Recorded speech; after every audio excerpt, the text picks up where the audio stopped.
Amén, hermanos, gracias al cumpleañero. Sus primeros 65, ya puede viajar gratis. Y además tiene descuentos. Bendiciones. Amén. Y bueno, hermanos, como les había comentado, la semana pasada empezamos una serie de clases. Como decía Beto el boticario, ya llegó la hora cuchicuchi, la hora chimenguenchona. ¿Por qué? Porque tocamos temas que normalmente no se tocan. Ya tocamos la muerte y hoy la clase quizá te va a cambiar y te va a mover muchas cosas. Porque hoy la clase se llama el infierno. Amén, gloria a Dios. ¿Por qué? Amén. Y bueno, vamos a empezar esta clase. Y fíjate que yo recuerdo bien la primera vez que entré a una iglesia católica. Eso fue antes de entrar al coro de la iglesia. Fíjate, yo entré al coro de la iglesia a los 5 años y medio por ahí. Y estaba yo muy niño, recién desempacado de la hermana República de Cuernavaca. Nosotros vivíamos allá y llegamos acá. Entonces, era una iglesia en San José, es San José de los Obreros. Es una iglesia muy grande, majestuosa, con de influencia gótica, barroca, impresionante, es una iglesia impresionante. Cuando entras hay unos portones enormes de madera gruesa, preciosa, tallada, y cuando entras hay otros 2 portones, y hay una entrada del lado derecho y hay otra entrada del lado izquierdo. Lógicamente, entras del lado derecho, no de la otra derecha, sino del lado derecho de todos, y sales del lado izquierdo. Y cuando entras, y en medio hay 2 puertas que se abren cuando hay misa de novios, se abren cuando hay quinceañeras, y es impresionante, porque ahí nos formamos todos los cantantes, los niños del coro, con nuestro vestuario y todo, y cantábamos. La verdad era muy bonito. Túnica. Sí, nuestra túnica, como monajillos, era muy bonito. Pero entrabas del lado derecho la primera vez que entré. La primera vez que entré, entrando, haz de cuenta, entro, y aquí había una vitrina grande, una vitrina con unas figuras de hombres y mujeres que simulaban estar quemándose. Foquitos de colores rojos, amarillos, llamas simuladas. Y tú lo ves, lo veía yo así claro, porque estaba yo chiquito. Y le pregunté a mi abuelita. Y mi abuelita me dijo, le pregunté, ¿qué es eso, abuelita? Me dijo, esas son las ánimas del purgatorio. ¿Pero por qué estás así? Mira, eso te va a pasar si no te portas bien. No me digas eso, abuelita. ¿Y quién dice eso? Le pregunté, Dios dice eso. Le dije, ¿Dios dice eso? No puede ser. Y luego, el sacerdote de la misa, lo poco que entendí, hablaba del infierno. Hablaba de las llamas del infierno y que nos íbamos a quemar. Yo dije, no, yo no quiero irme al infierno. El sacerdote lo dijo en misa. Si no se porta bien, se van a ir al infierno. Y ahí arderán por siempre. Por siempre, caray. Y yo, pues el miedo, ¿no? Pero bueno, al seguir caminando dentro de la iglesia, no tenía otra alternativa que seguir viendo las imágenes, ¿no? Entrabas y veías imágenes, y veías las imágenes todas sufriendo. Todas estaban sufriendo. Realmente daban miedo. No sé si tú has entrado a una iglesia, dan miedo. Había un ataúd de cristal mostrando a Jesús postrado, con los ojos cerrados, envuelto en una sábana, con pintado de color rojo, simulando sangre por todos lados y las heridas de la crucifixión a la vista. Ya tenía miedo, pero ahora tenía más miedo y muchas preguntas. ¿Qué era el infierno? Eso que se representaba en la vitrina entrando. Fuego ardiente quemándote por siempre. Y desde ahí tuve en mi cabeza esa inquietante pregunta. ¿Y cuál es la pregunta que se me vino? Yo creo que a ti también y a todo mundo. ¿Por qué Dios, si es tan bueno, al final me voy a ir al infierno a sufrir por toda la eternidad? ¿No crees? ¿No te has hecho esa pregunta? Porque por más que yo me esfuerce, soy pecador. Entonces, ¿cuál es mi destino? Y mira, hermano, antes de entrar bien en materia, sí quiero reiterar que este tema o cualquier otro tema no lo podemos ver, no se agota en una sola clase. Ya lo hemos visto, lo he comentado. Debemos entender que una clase, una prédica, un sermón, no abarca el 100% de un tema. La idea es como los de Berea, hermanos. Así es. Que el tema sea atractivo, ¿para qué? Para reflexionar. Que el tema sea atractivo, ¿para qué? Para investigar. Que el tema sea atractivo para razonar y ver la manera de analizar y pensar en cómo podemos llevar a nuestra vida diaria lo aprendido.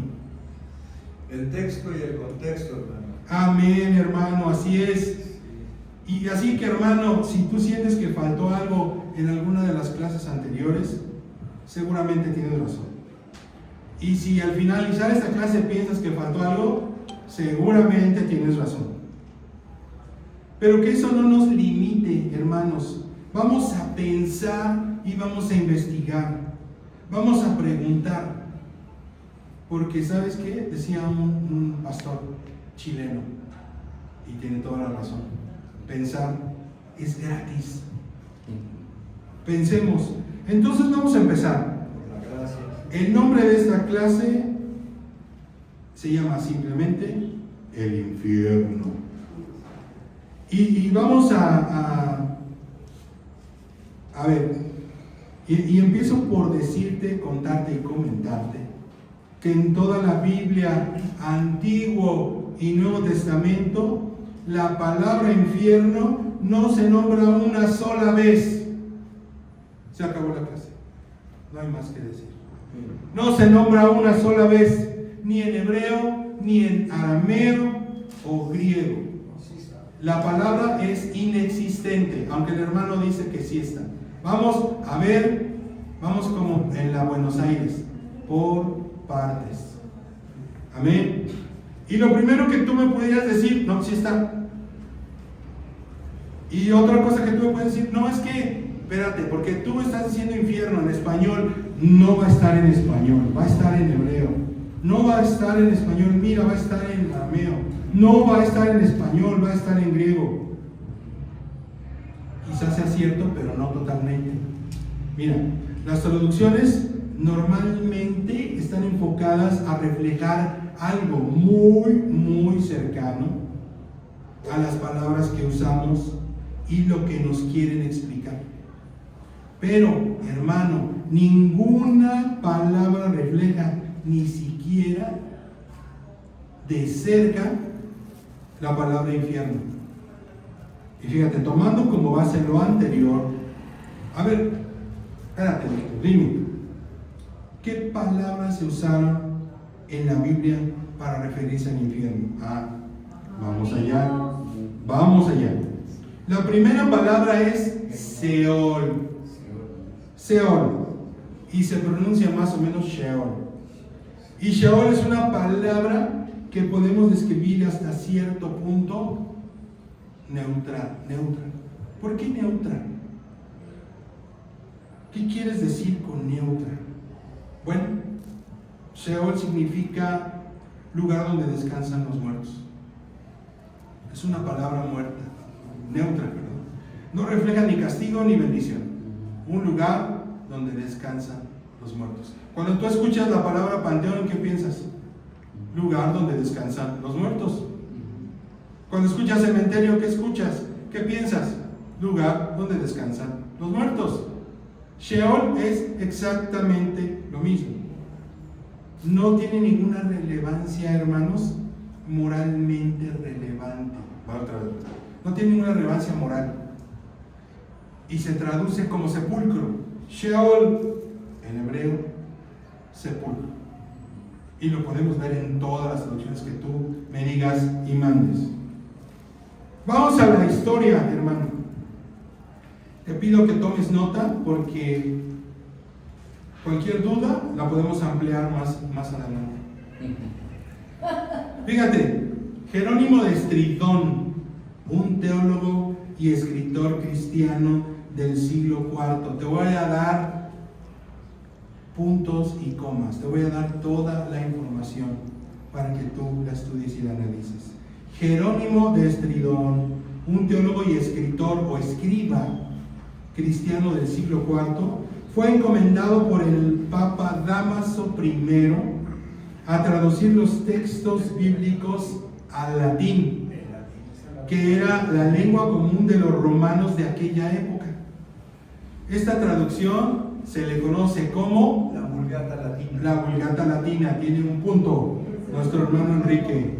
Y es en esta versión la primera vez que la palabra Sheol se traduce en infernum, que proviene del latín inferus. ¿Pero sabes qué significa? Lugar ardiente de fuego donde vas a arder por siempre. No. Inferus significa abajo o debajo. En aquellos tiempos, la palabra quería decir lugar debajo de la tierra, como una cueva o un sótano.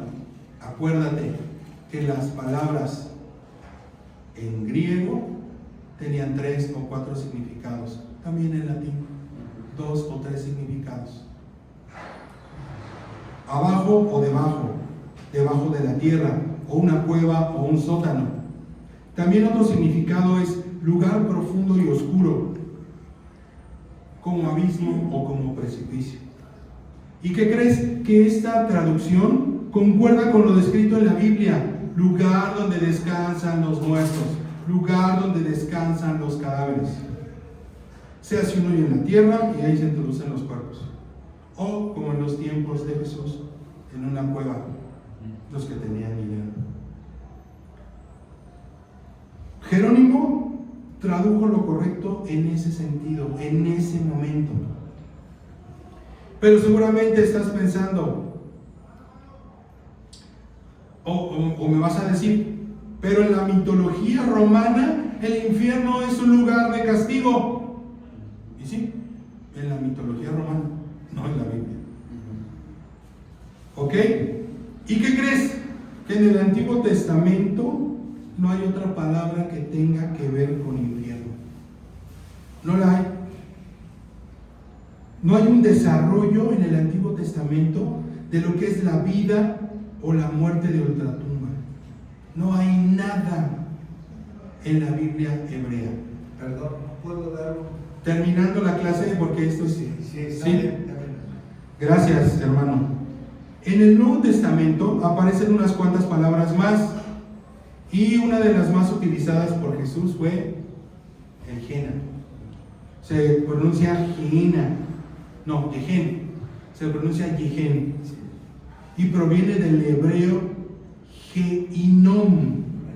Y se refiere a un valle cerca de Jerusalén, el valle de los hijos de Ginón. Lugar tristemente célebre, hermanos. ¿Sabes por qué? Porque en este lugar se realizaban sacrificios humanos al dios Moloch. Segunda de Reyes 23:10. Todo lo que te digo debe de estar fundado y motivado, dirían los abogados. Todo lo que te digo debe de estar en la Biblia. Todo lo que te platico debe de estar ahí. Segunda de Reyes 23:10. Asimismo profanó a Tofet, que está en el valle del hijo de Ginón, para que ninguno pasase su hijo o su hija por fuego a Moloc. Y aún más triste, hermano, porque la nación de Judá sacrificó niños a Moloc. Segunda de Crónicas 28:3.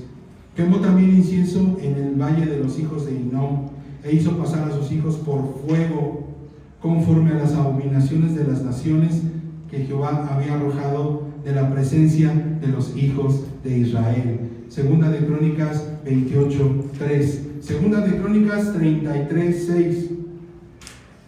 Y pasó sus hijos por fuego en el valle del hijo de Hinnom, y observaba los tiempos, miraba en agujeros, era dado a adivinaciones y consultaba a adivinos y encantadores. Se excedió en hacer lo malo ante los ojos de Jehová hasta encender su ira. ¡Wow!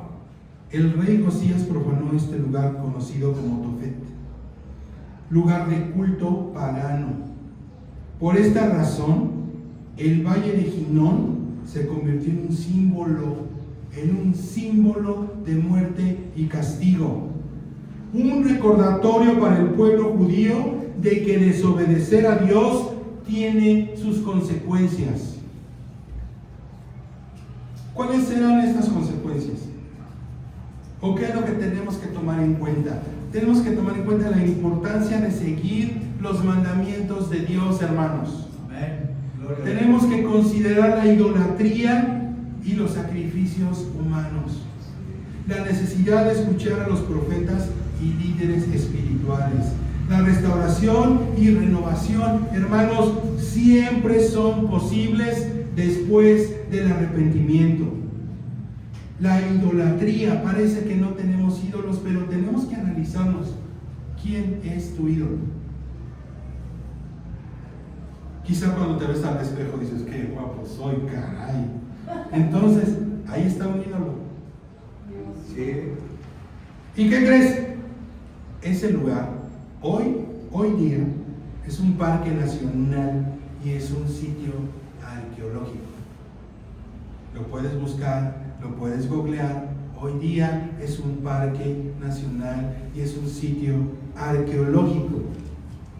También hay historias que dicen que ahí se arrojaba toda la basura de Jerusalén y se quemaba y siempre estaba en llamas. También señalan que los cuerpos de los delincuentes se arrojaban ahí y se avivaban las llamas. Un lugar que siempre estaba en llamas. ¿Pero qué crees? Que no hay evidencia arqueológica al respecto. Solamente son historias. Y debo confesarte que yo también caí algunas veces en dar una clase diciendo que este lugar era así. Pero después de estudiar y revisar y seguir estudiando y consultarlo con teólogos, llegamos a la conclusión de que ese lugar no era para esto. Solamente eran historias.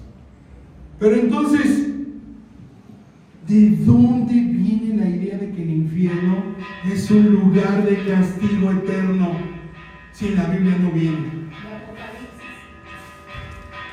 Ahí te va. Vamos por partes, acuérdate. Yo sé que tu mente está, el Apocalipsis dice y todos dicen. Vamos por partes. Amén. Dice, durante el periodo, fíjate bien, durante el periodo comprendido entre los años 516 a.C. al año 70 después de Cristo, este periodo también se le llama periodo intertestamentario, y durante este tiempo había un grupo de maestros y escritores de corrientes judías que moldearon la identidad religiosa, teológica y cultural de Israel durante esas épocas, durante ese periodo. Este grupo era llamado, para que tomes nota y lo busques, los pensadores del segundo templo. Hermano, si tú quieres podemos estudiar más esta corriente en otras clases, pero vamos a seguir. Al ver que en este lugar se realizaron actos verdaderamente crueles, estos pensadores del segundo templo desarrollaron varias teorías sobre el Gehenna, sobre el Gehen en hebreo. Porque si no, mi hermano Enrique, no se dice, sí, se dice Gehen. Pero es que fueron más los católicos los que, como el caso de Félix Torres Amat y Nácar Colunga, ellos ponían, a nosotros nos dieron una enseñanza con temor a un Dios castigador y todo. Vamos por partes, vamos a llegar ahí. Vamos a seguir, hermanos. Estas teorías decían que este lugar era una separación con Dios. Estos pensadores consideraban que este lugar, los malvados estarían lejos de la presencia de Dios. Y tenían razón. Alguien que ha hecho esto, que ha hecho sacrificio de niños a otro Dios, estaría lejos de la presencia de Dios. Lo tomaron como un simbolismo. Otros pensadores de esta corriente consideraban que era un símbolo de castigo divino, más que un lugar físico. Y otros pensadores hablaban de la temporalidad. Algunos rabinos pensaban que el castigo en este lugar no era eterno y las almas podrían ser redimidas después de un tiempo. Seguramente viene a tu mente, y luego, ¿dónde iban estas almas? Que eran redimidas durante un tiempo y después se iban a otro lugar, o qué pasaba con ellas. Lo vamos a ver después. Otras teorías de estos pensadores, y fíjate, ¿y de dónde viene la idea del infierno? Mira, lugar del castigo eterno, el fuego eterno. Se creía que el Gehenna, estaba lleno de fuego eterno que consumía a los malvados. Se creía. Purgatorio, de ahí viene esa vitrina que me dio tanto miedo donde era yo niño. Otros pensadores creían que en este lugar las almas iban a sufrir durante un tiempo y serían purificadas antes de entrar al cielo. Estos pensadores judíos tenían estas teorías.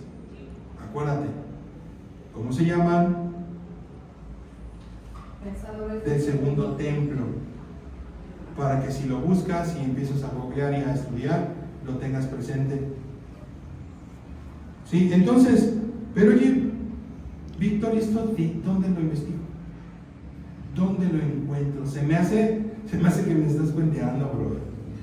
Mira, te doy la bibliografía y de esto vas a ver nuestro hermano Enrique. Mishnah Sanedrín. Esta es una recopilación de las enseñanzas orales de los rabinos después de la destrucción del segundo templo, año 70 después de Cristo. Te doy el versículo 10:3. Ahí lo vas a poder ver. Esta clase te la puedo pasar y tú puedes investigar. Amén. Amén. El Talmud, el Baba Mestia. Me equivoqué. Metzia. El Baba Metzia. Quiere decir la puerta de en medio. Baba Metzia quiere decir la puerta del medio. Y es uno de los 3 tratados conocidos como las 3 babas dentro del orden de daños.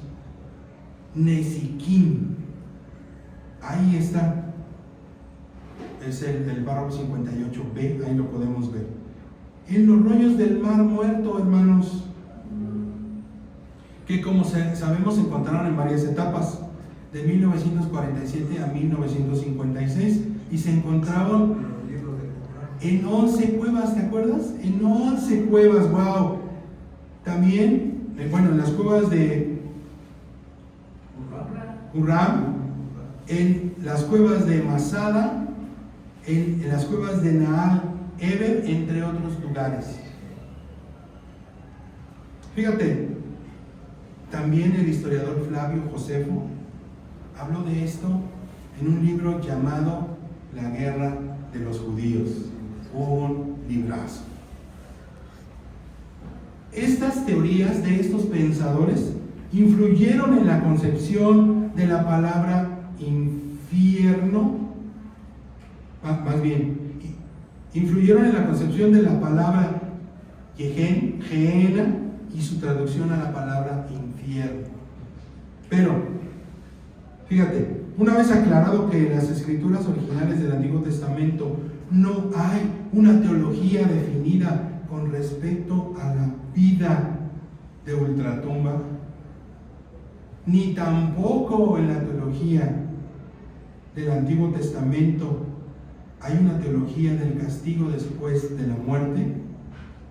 Entonces, ¿qué onda? Fíjate, cuando las expectativas de restauración que esperaron los judíos, que abrazaron los judíos después del cautiverio, ¿con quién? Con Egipto. Con Egipto. Después, ¿qué pasó? Fueron libres. ¿Y después qué pasó? Vinieron otros imperios y los conquistaron. Vinieron otros imperios y los conquistaron. Vinieron otros y siguieron conquistando y oprimiendo al pueblo judío. Y todos dijeron, pues no, ¿qué? Dios, nosotros somos el pueblo bueno, nosotros somos el pueblo santo. Y ahí comenzaron a desarrollar la idea de que si Dios es justo y no deja de castigar la maldad, pero al mismo tiempo, y hermanos, como lo vimos la semana pasada, los justos mueren sin ver la justicia. ¿Estás de acuerdo? Los malvados mueren sin conocer el castigo. Entonces pensaron los judíos, esto no puede terminar así. No podemos terminar en este plano de existencia así. Debe haber algo más. Debe haber algo más. Debe continuar más allá. Ahí, hermanos, es donde surge la teología del cielo y del infierno. Pero, fíjate, en este periodo la palabra Yehin, la palabra Gehenna, adquiere un significado de castigo para los malvados. Pero espérate, pero no para los judíos, castigo para los invasores, no para el pueblo judío. Entonces, este lugar de castigo eterno, el pueblo judío lo quería para todos los demás, no para ellos. Vamos a unos ejemplos para que no pensemos eso. Mateo 5:22. Pero yo les digo que se enemiste con su hermano será llevado a juicio, y el que lo insulte será llevado ante el Consejo Supremo, y el que lo injurie gravemente se hará merecedor del fuego de la Gehenna. Ahí está donde el hermano decía, ahí está, ahí lo está diciendo, y es Jesús el que está hablando. Y la sal de la tierra también. ¿Sí? Será merecedor del fuego de la Gehenna. Versión Biblia, versión la palabra Hispanoamérica, Sí. que es la que nos traduce como Gehenna, otra no. Otras versiones, como la Biblia del Oso, dicen será culpable del quemadero de fuego. Revisé muchas versiones, hermano. Mateo 10:28, no tengan miedo de los que pueden matar. Fíjate bien esta escritura, hermano, vamos a estudiarla bien. Mateo 10:28, no tengas miedo de los que pueden matar el cuerpo, pero pueden matar el alma. Más bien tengan miedo de aquel que puede destruir el cuerpo y el alma en el Gehenna. La Biblia del Oso dice de nuevo, en el cuerpo del quemadero. Mateo 5:22. Fíjate, hermano, vamos a estudiar esta escritura. Encontramos a Jesús no enseñando sobre el Gehenna, no nos vamos a confundir. Y es que a veces nosotros tomamos temas secundarios y los hacemos protagonistas de la enseñanza. Y no es el caso. Jesús está usando la palabra para descubrir de tratar mal y no amar a tu prójimo. ¿Te das cuenta? ¿Qué es lo que cuál es la enseñanza principal de Jesús? Cuando le preguntaron ¿cuál es el mandamiento más importante? Amarás a Dios sobre todas las cosas. con toda tu mente, con todo tu corazón y con toda tu fuerza. Pero hay uno igual de importante que el primero. Ama a tu prójimo, perdona a tu enemigo, ama a tu enemigo. Esto le daba al traste a toda la enseñanza judía. Y ya lo vimos en la clase de ojo por ojo. Hermanos, repito, no es la Gehenna, es el comportamiento de odio del ser humano que genera odio y destrucción. Acuérdate que Jesús tenía que usar un lenguaje que todo el mundo entendiera. Y como estos pensadores ya habían de alguna manera pasado de voz en voz esta teología, esta enseñanza de que el Gehenna puede ser un lugar de castigo, Jesús lo tomó. Pero hermanos, no está diciendo Jesús textualmente que se van a ir al Gehenna. Fíjate, en Mateo 10:28, Jesús está animando a sus discípulos a dar testimonio del Evangelio sin temor. Y nuevamente la Gehenna es parte de un contraste. Jesús nos dice que no temamos al ser humano. ¿Por qué? Porque el ser humano solo puede dañar tu cuerpo. Si van a tener miedo, teman a Dios. ¿Por qué, hermanos, dice, teman a Dios, que es capaz de terminar con la existencia total del ser humano? Y mucho cuidado, mira, que en este pasaje la Gehenna tiene una connotación de aniquilación, de destrucción total. Así es. Y no de castigo eterno, hermanos. Tiene una connotación, un mensaje de aniquilación. Te van a destruir, lo que te puede destruir totalmente. Ten cuidado, no te está amenazando. Te dice, ten cuidado. No te equivoques, no te vayas con los que pueden dañar tu cuerpo. Ten temor de Dios.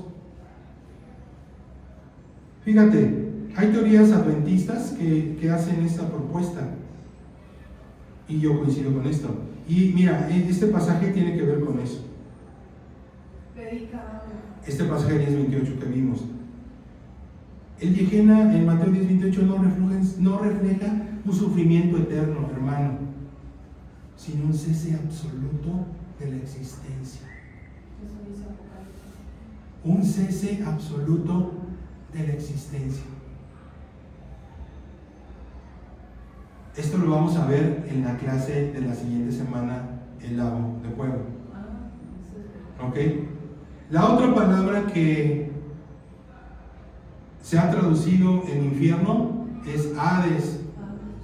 No tu juguito Hades. Es Hades. Y mira, es en la versión griega de la Biblia hebrea. ¿Cuál es la primera versión griega de la Biblia hebrea? Por 2 puntos, hermano Enrique. Sí, así, hermano. La Septuaginta. La Septuaginta, pues es de los... Pero aquí hay una cosa, ellos no le escribieron.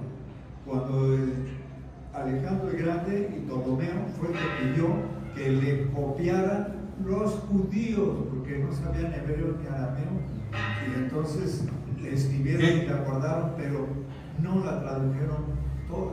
Esa es una buena connotación, es una anotación. Y sí, ¿quiénes hablaban normalmente hebreo y griego? Los judíos. Pero bueno, la Septuaginta usa la palabra Hades para traducir Sheol. Sheol. La palabra Hades tiene todo el poder, todo el power de la mitología griega. Grandes historias en la mitología griega. ¿Qué es lo que te viene a la mente cuando escuchas Hades? ¿Qué es lo que te viene a la mente? Hércules, la película de Disney, y ahí está Hades. Pues sí, el Hades es un lugar donde van los muertos, un lugar donde entierran a los muertos, donde están ahí, donde los ponen. Eso quiere decir Hades. Pero también Los griegos tenían este nombre para el lugar donde van los muertos, pero ¿qué crees? Que también era el inframundo. Era el nombre de Dios del inframundo y era el inframundo. Y su sentido, fíjate, era, hay un lugar donde hay un Dios, donde ahí están todos los que se mueren. Ese es el sentido. Fíjate, vamos a ver el tope de la mitología. Vamos a ver una escritura que te va a dejar pensando y que te va a dejar, caray. Vamos a ver, Mateo 16:16. Tú eres el Cristo, el Hijo del Dios viviente. Entonces le respondió Jesús: bienaventurado eres Simón, hijo de Jonás, porque no te lo reveló carne ni sangre, sino mi Padre que está en los cielos. Y yo también te digo, tú eres Pedro, y sobre esta roca edificaré mi iglesia, y las puertas del Hades no prevalecerán contra ella. ¿En qué sentido habla Jesús sobre el Hades? Que en la mayoría de las traducciones está como palabra infierno. Si nos regresamos un poquito al versículo 13 de este mismo capítulo, nos da una pista bien interesante. Por eso hay que tener el contexto, como decía nuestro querido hermano Enrique. Vamos a regresarnos un poquito, porque nos dice claramente dónde se llevó esta conversación. Y esta conversación se da en la ciudad de Cesarea, en Filipo. Actualmente, Paneas. ¿Y dónde se encuentra? En Siria. ¿Ok? Estudié geografía. Para esto, nada más para esto, no crean que todo. Y en ese lugar hoy día existe una formación rocosa que tiene una gruta que se llena de agua. Como la bufadora, yo me imagino algo así, ¿no? Que siempre está bufando y bufando. Se le conoce como la gruta del dios Pan. Estamos hablando de Grecia ahora. ¿Y el dios Pan? ¿Quién era el dios Pan? El dios griego de la fertilidad, de la naturaleza, la música y la pastoricia en la mitología griega. Hijo de Hermes. ¿Y por qué es famoso este dios Pan? ¿Se acuerdan de dios Pan? No. Era personificado por un hombre con patas de cabra y cuernos, y tocando una flauta. Oh. ¿Ya lo recuerdas? Filopepes en Hércules, así. Pero los griegos lógicamente lo pintaban muy bonito, ¿no? Y fíjate, en este lugar se realizaban sacrificios al dios Pan. Se realizaban sacrificios de qué? Bueno, ¿y tú dirás sacrificios de qué? Normalmente en todas las culturas se realizaban sacrificios para la buena cosecha, ¿no? Se realizaban sacrificios para que los animales crecieran fuertes. Se realizaban sacrificios, y acuérdate que él era el dios de la fertilidad, para que los animales se multiplicaran, de la naturaleza, de la música y de la pastoricia. En este lugar, en esa cueva, en esa gruta que se llenaba de agua, y cuando se llenaba se teñía de rojo por estos sacrificios de cabras. Se sacrificaban cabras. Entonces, ¿qué pasaba? Cuando subían las aguas, la gruta se teñía de color rojo. Y mira, los antiguos romanos, no los griegos, los romanos llegaron a afirmar que esa era la entrada del Hades. Sí. Por la puerta de todos. Fíjate, la puerta al reino de la muerte. Y la afirmación que leemos en Mateo 16 tiene relación con lo que te acabo de enseñar, hermano. No como lo que muchas iglesias y denominaciones conocen como infierno. Por eso se toma el desafío entre la iglesia, que debe ser portadora de ¿qué? De la verdad. ¿De la verdad de qué? Del evangelio y la muerte.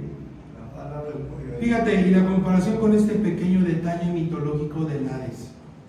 Para que los demás entendieran, Jesús les habló con algo que ellos podían comparar. Jesús les dijo a sus discípulos: a ustedes les hablo las cosas como van, pero a los demás les tengo que enseñar en parábolas. Tengo que usar otra forma para que me entiendan. Lo simbólico y lo... Así es. No podemos tomar la Biblia textual, y eso lo vamos a ver en la próxima clase, hermanos. El uso de la palabra Hades también lo podemos ver en Hechos 2, 30 y 31. Pero siendo profeta y sabiendo que con juramento Dios le había jurado que en su descendencia, en cuanto a la carne, levantaría el Cristo para que se sentase en su trono, viéndolo antes, habló de la resurrección de Cristo, que su alma no fue dejada en el Hades, ni su carne vio corrupción. Salmo 16:10, porque no dejarás mi alma en el Seol, ni permitirás que tu santo vea corrupción. Pedro hablando de la muerte y la resurrección de Jesús, y citando el Salmo 16, versículo 10. El escriba traductor usa la palabra Hades en el mismo sentido que Sheol. ¿Se dan cuenta? En el mismo sentido de Sheol, tumba.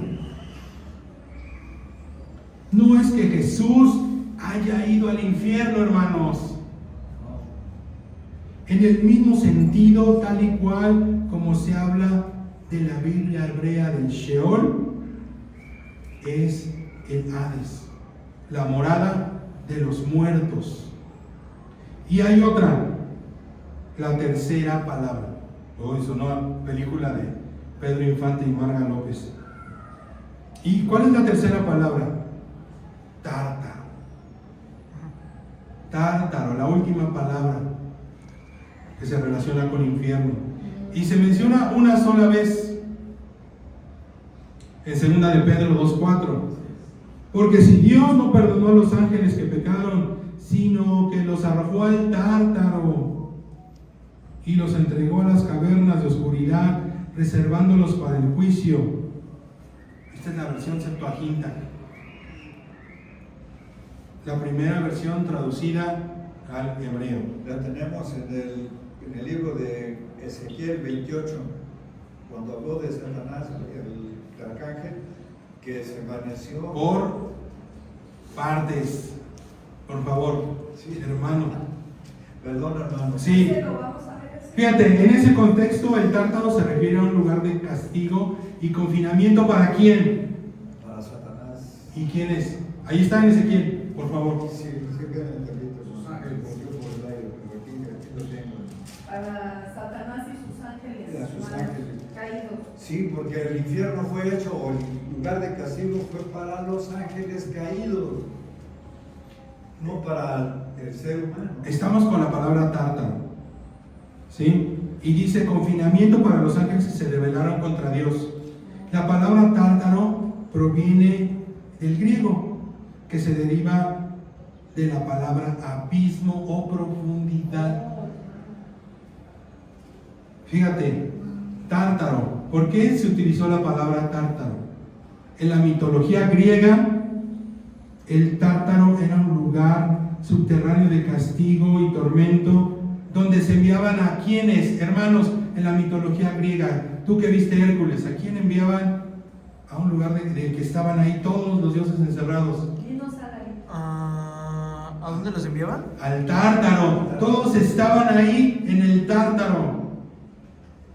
En la mitología griega, el Tártaro era un lugar subterráneo de castigo y tormento, donde se enviaban a los dioses y los héroes que se habían rebelado contra los dioses. En la Biblia se utiliza como un símbolo del castigo divino y la separación de Dios. Pero entonces sí. Pedro está tomando el libro de Enoc como referencia para decir que todos los ángeles y todos los que pecaron en contra de Dios, ahí van a estar, exclusivo para ellos. Ay, gloria a Dios. En la teología cristiana, el Tártaro se ha interpretado de diferentes maneras, pero generalmente se entiende como un lugar de castigo temporal o eterno para los ángeles y los seres humanos que se han rebelado contra Dios. Hermanos, ¿por qué esta palabra Tártaro? ¿Cómo llega? Te explico, fíjate. Cuando Segunda de Pedro se escribe, ya pasaron más de 3 siglos de ocupación griega. Y luego, ocupación romana. Las ideas de ángeles castigados en el Tártaro se deriva de la mezcla de las mitologías griegas con la literatura de aquellos tiempos y el libro de Enoc, que, si Dios nos lo permite, Dante también. después estudiaremos. Y aquí intento explicar a través de la ficción lo que pasó en Génesis 6. Los misteriosos hijos de Dios descienden a morar a la tierra. ¿Por qué? Porque les gustaron las mujeres de acá. Las codiciaron. No, seguramente fueron a Acapulco y dijeron, ay, hay muchas mujeres guapas, y se fueron para allá. Eran los vigilantes del libro de Enoc. Dice esta Génesis 6 que se enamoraron de ellas. En este contexto se puede leer que esta encarcelación de ángeles rebeldes es una idea ajena a la Biblia hebrea, que surge para darle sentido a la realidad de los judíos durante el periodo de opresión. Hermanos, entonces en ese sentido vamos a encontrar otras 2 expresiones similares que vamos a ver en la siguiente clase. Pero el fuego eterno, Mateo 25, 41, el lago de fuego, hermanos, que encontramos en Apocalipsis 19 y 20. Estos 2 términos se muestran como lugares que presagian que la maldad extinguirá totalmente todo junto a aquellos que practiquen la maldad. Hay una escritura muy rara para mí y que vamos a ver posteriormente, que está en Apocalipsis, lo vamos a ver en la siguiente clase, 20:14, que dice: y la muerte y el Hades fueron lanzados al lado de fuego. Esta es la muerte segunda. Perdón, porque la semana pasada no vimos lo que quiere decir la muerte segunda, pero les prometo que en la siguiente clase, que se llama lago de fuego, vamos a ver el significado teológico de la muerte segunda. Mira, y es raro porque la frase lago de fuego es entendida por todo el mundo como sinónimo de infierno. ¿Estás de acuerdo? Sí. Amén. Pero en este versículo vemos que la palabra Hades, traducida como infierno, es arrojada a otro infierno. Y eso es parte de la metáfora del libro de Apocalipsis que vamos a estudiar, pero bien bonito, y que vamos a ver en la siguiente clase. Vamos a hacer un resumen de todo esto, hermanos. Sheol, lugar donde descansan los muertos. En el Nuevo Testamento tenemos la palabra Gehenna, lugar donde se lleva una de las historias más macabras de la Biblia, donde Judá sacrificó niños y su sentido es vergüenza, juicio y condena para los impíos, para los malos, que al principio eran los invasores. Era para ellos, no para el pueblo judío, según los judíos, por supuesto. Hades, sinónimo y paralelo de la palabra Sheol, lugar donde descansan los muertos. También tiene un simbolismo como el reino de la muerte que se opone a la vida en el Evangelio. Por último tenemos la palabra Tártaro, aún más profundo que el Hades, y está reservada para los seres míticos que se oponen a su Dios.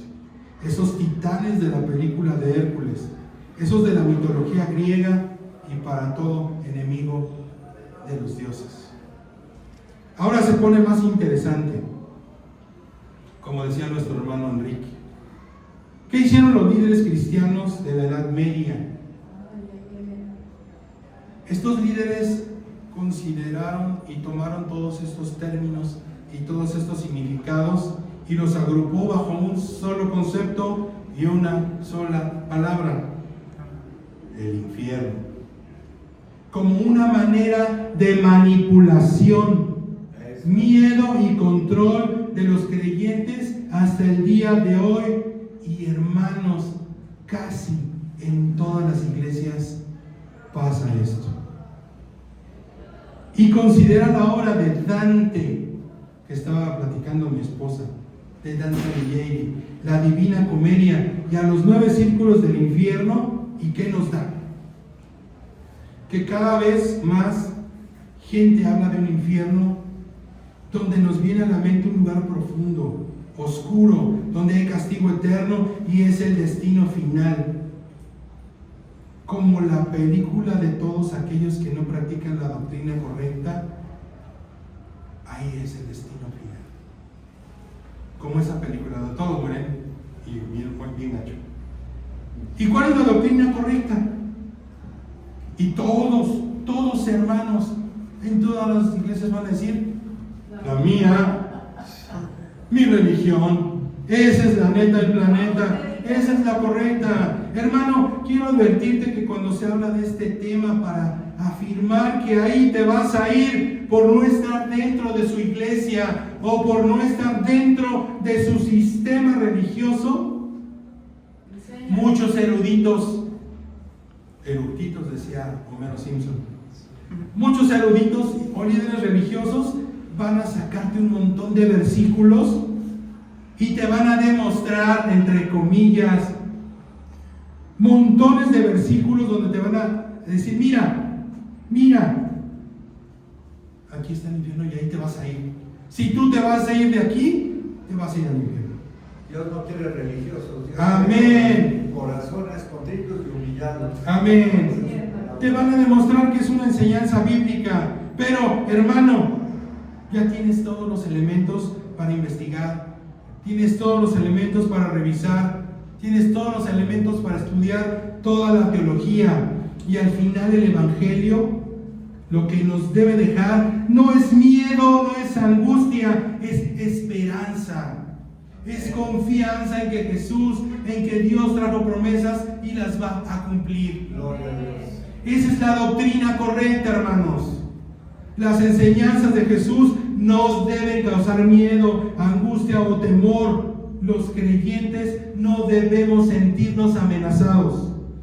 Yo creo firmemente que cualquiera que quiera caminar con Jesús y seguirlo, debe hacerlo desde el amor, debe hacerlo desde la libertad, no desde la amenaza, no desde el miedo, no desde lo que qué me va a pasar. No, porque si rechazo el mensaje de alguna de las reglas de alguna institución religiosa. Fíjate, Jesús te ama tanto que dio la vida por ti. Si no lo aceptas, te toca el castigo eterno y vas a arder por toda la eternidad. ¿Ese es Dios? No. ¿Ese es Jesús? No, hermanos. Sé que suena sarcástico, pero te dice: si no me obedeces, te vas a ir al infierno. Pero Jesús te ama. Si no das tu ofrenda, te vas a ir al infierno. Pero Jesús te ama. Hermano, suena sarcástico, pero básicamente esa es la enseñanza de muchas iglesias. Conclusiones. Personalmente, hermano, no concibo, no me cabe en la cabeza un Dios que nos creó a su imagen y semejanza por amor. Amén. No concibo a un Dios que pueda someter a su creación a sufrir por los siglos de los siglos. Ese Dios que se complace con el sufrimiento de su creación no puede ser compatible con el Dios que Jesús nos ha venido a mostrar. Ese Padre amoroso que Jesús nos enseña, que nos escucha, nos da un propósito y una esperanza. Quisiera que reflexionáramos, hermanos, y pensemos: castigo eterno por pecados temporales, castigo eterno por profesar una religión diferente. ¿Qué pasaría si te mueres esta noche? ¿A dónde vamos a ir? Dejemos esto y sigamos reflexionando. La contraparte que Jesús nos enseña para combatir el pecado no es el castigo eterno, hermanos. No es el miedo, es el arrepentimiento y es el perdón. Habrá gente que te diga: no hay infierno, ¿para qué me porto bien? Si no hay castigo para el malvado, entonces ¿para qué me porto bien? No. Pregúntate: Porque no conocen la ¿te palabra. portas bien por temor al castigo? No. Yo no. Me porto bien porque Jesús murió por mí, Amén. Gloria a Dios. porque Él dio su vida por mí, porque me da esperanza, porque me da un propósito. Por eso me porto bien y por eso tú y tú y tú. Estoy seguro, hermanos, que nos portamos bien, que nos esforzamos por eso. Tener gratitud a sus bendiciones. Amén. Entonces, ¿por qué me porto bien, hermano? Te invito a reflexionar. ¿Por qué seguimos a Jesús? Porque murió por nosotros, por ti, por mí, porque murió por amor. Y como decía esa canción, por amor se han creado los hombres en la faz de la tierra. Por amor hay quien haya querido regalar una estrella. Por amor fue una vez al Calvario con una cruz a cuestas. Aquel que también por amor entregó el alma entera. El principio de la sabiduría es el amor a Dios con todo nuestro corazón y con toda nuestra alma y espíritu. Amén. Hermanos, amemos sin miedo. Sigamos a Jesús por gratitud de vida. Amén. Sigamos a Jesús porque disfrutamos de la creación del Padre. Amemos a Dios con todas nuestras fuerzas, con toda nuestra mente y con todo nuestro corazón. Y hermanos, a Dios sea toda la gloria. Gracias. Amén. Gloria, gloria a Dios. Aleluya.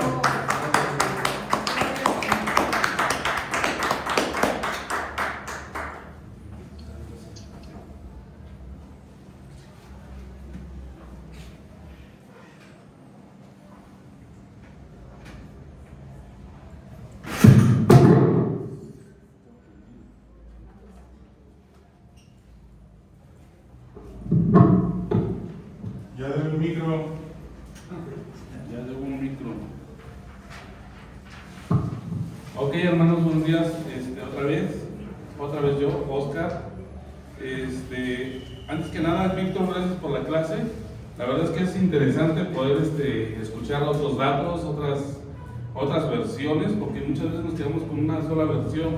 Pensamos que es la única, que es la que nos va a guiar, la que nos va a orientar, pero de verdad que el poder escuchar versiones, el comparar, es una manera de ampliar nuestro conocimiento